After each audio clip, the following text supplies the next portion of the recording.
Buongiorno, ben ritrovati a un nuovo appuntamento con l'informazione di Telefriuli. Terribile incidente questa mattina lungo la tangenziale ovest che ha causato lunghe code e rallentamenti in direzione sud. Miracolato il conducente dell'auto incidentata, rimasto solo lievemente ferito. La sua macchina si è accartocciata tra un camion e lo spartitraffico, finendo completamente distrutta. Un terribile incidente stradale si è verificato questa mattina, poco dopo le 7, sulla tangenziale di Udine, all'altezza del sottopasso di Basaldella, in direzione sud, verso l'imbocco del casello autostradale di Udine Sud. Il sinistro ha coinvolto un auto articolato e una vettura. Miracolato l'automobilista, nonostante la vettura sia andata distrutta nel violento impatto, finita tra il mezzo pesante e le barriere centrali spartitraffico. L'uomo è rimasto incastrato tra le lamiere e i pompieri hanno lavorato a lungo per liberarlo, tanto che inizialmente per lui si temeva il peggio. Alla fine ha riportato diverse botte, alcune contusioni e una frattura ad un arto inferiore. Sul posto sono immediatamente giunti i soccorsi sanitari, i vigili del fuoco del vicino comando di Via Popone e gli agenti della polizia stradale, a provvedere al ripristino della viabilità e alla ricostruzione di 30 metri di guardrail andati distrutti, il personale di Autovie Venete e i mezzi di soccorso meccanici.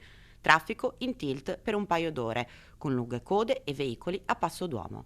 Sempre questa mattina, verso le 6:30, un'auto è finita a ruota all'aria in via Annibale Frossi, non lontano dallo Stadio Friuli. Sul posto i sanitari del 118 giunti con un'ambulanza e l'automedica, oltre ai vigili del fuoco. Ferito il conducente capottato con il suo mezzo, trasportato al pronto soccorso di Udine. Un piccolo incendio è divampato nella notte alla Fantoni di Osopo, richiedendo l'invio di più squadre dei Vigili del Fuoco da Udine e da Gemona. Le fiamme hanno avuto inizio intorno alle 3:30, quando un guasto meccanico, un ventilatore di una caldaia, ha generato un'implosione e un principio di incendio. Sono intervenuti sul posto le squadre antincendio dell'azienda, leader nella produzione di pannelli, laminati e sistemi fonoassorbenti. L'intervento si è concluso alle 10 di questa mattina. Un esponente di spicco della mafia latitante da tempo è stato arrestato dalla squadra mobile di Pordenone in Friuli. L'uomo, 58 anni, ritenuto fra i boss del clan mafioso Scalisi di Adriano, collegato al clan Laudani di Catania, è stato sorpreso in un comune della Pedemontana, ospite a casa di parenti. Su di lui pendeva un ordine di carcerazione per una condanna a 7 anni, 9 mesi e 3 giorni per associazione delinquere di stampo mafioso, estorsione, rapina e associazione delinquere finalizzata al traffico di stupefacenti per fatti commessi nel catanese tra il 2007 e il 2017. Era già stato arrestato l'11 luglio 2017 dalla mobile di Catania assieme ad altre 38 persone appartenenti al clan. È stato associato nella casa circondariale di Tolmezzo. Restano molto alti i numeri delle segnalazioni raccolte dallo sportello antimobbing del comune di Udine. Gli episodi coinvolgono sia uomini che donne e si acuiscono con lo smart working. Ho voluto divulgare sono dati che ci fanno fare delle riflessioni.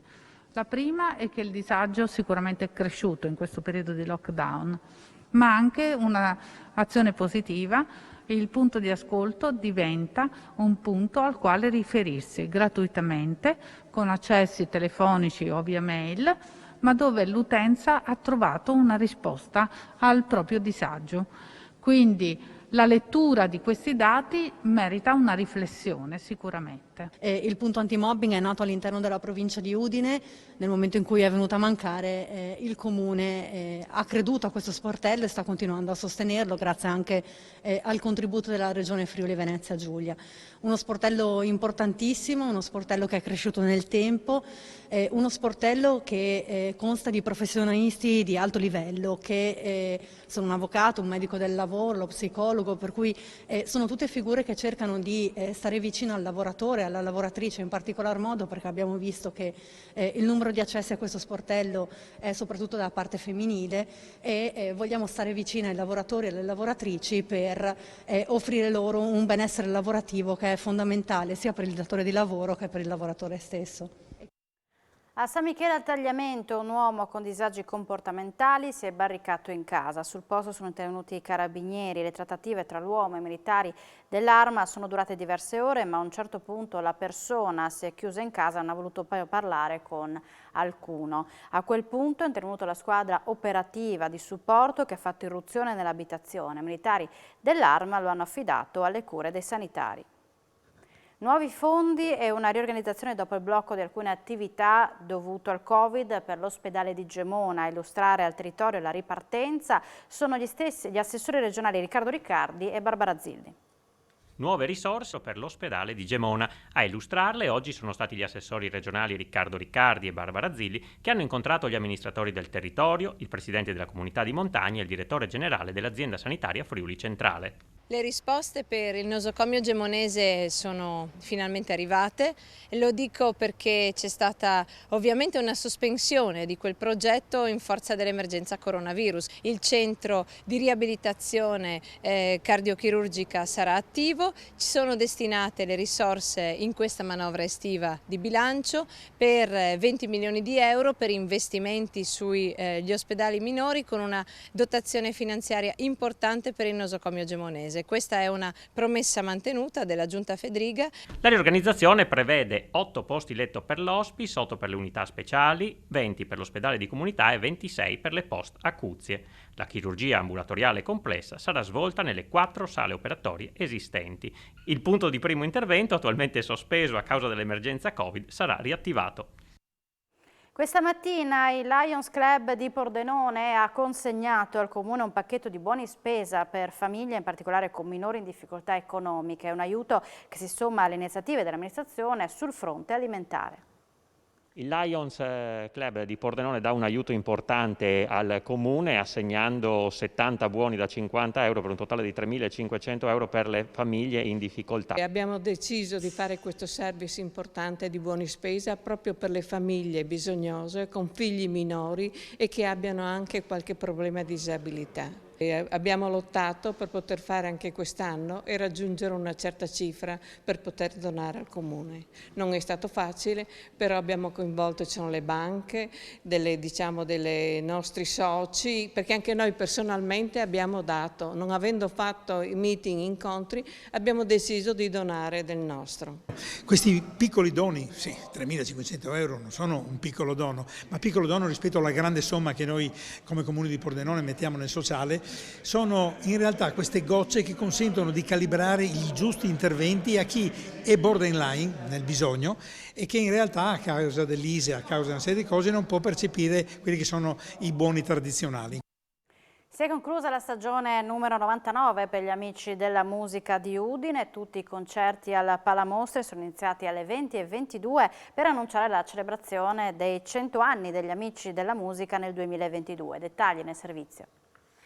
Per la 99esima stagione concertistica Grande Musica, Grandi Interpreti dell'Associazione Amici della Musica di Udine, il Teatro Nuovo ha ospitato l'appuntamento conclusivo con sul palco un doppio gruppo strumentale in sinergia, l'Accademia Naonis e l'Ensemble Donatello, interpreti di un programma di ampio respiro che parte dal barocco per arrivare ai giorni nostri. Le musiche di Bach, Barber e Jenkins in repertorio nella prima parte del concerto hanno infatti lasciato spazio nella seconda all'attesa prima assoluta del concerto della Roggia, scritto da Giorgio Tortora, anche nella veste di direttore, con musiche dedicate alla città di Udine. Tortora, diplomatosi in chitarra classica al Conservatorio di Trieste, è direttore e compositore con pubblicazione di più di 100 opere per voce e strumenti, collaborando anche a produzioni cinematografiche. Solista del concerto la giovane violinista austriaca Daria List, con un prezioso violino Landolfi del 1761, considerata fra le più stimate artiste della sua generazione, reduce da un applaudito tour europeo, e recentemente è stata protagonista di una performance live su Orff TV. Altra solista la flautista Luisa Sello, presidente degli Amici della Musica, che il New York Concert Review ha definito artista dalla vincente passione e che è pure stata prescelta dal Ministero dei Beni Culturali per rappresentare la musica italiana. La conclusione della stagione, che ha appena presieduto, realizzata con il supporto del Ministero per i Beni ed Attività Culturali, Comune ed Università di Udine e Fondazione Friuli, non pone bene comunque a riposo gli amici della musica, che hanno già in calendario oltre 30 concerti estivi, fra i quali quelli di Palazzo a Udine nella Loggia del Lionello, gli eventi del Friuli Concertante e la rassegna Musica e Musica a Grado.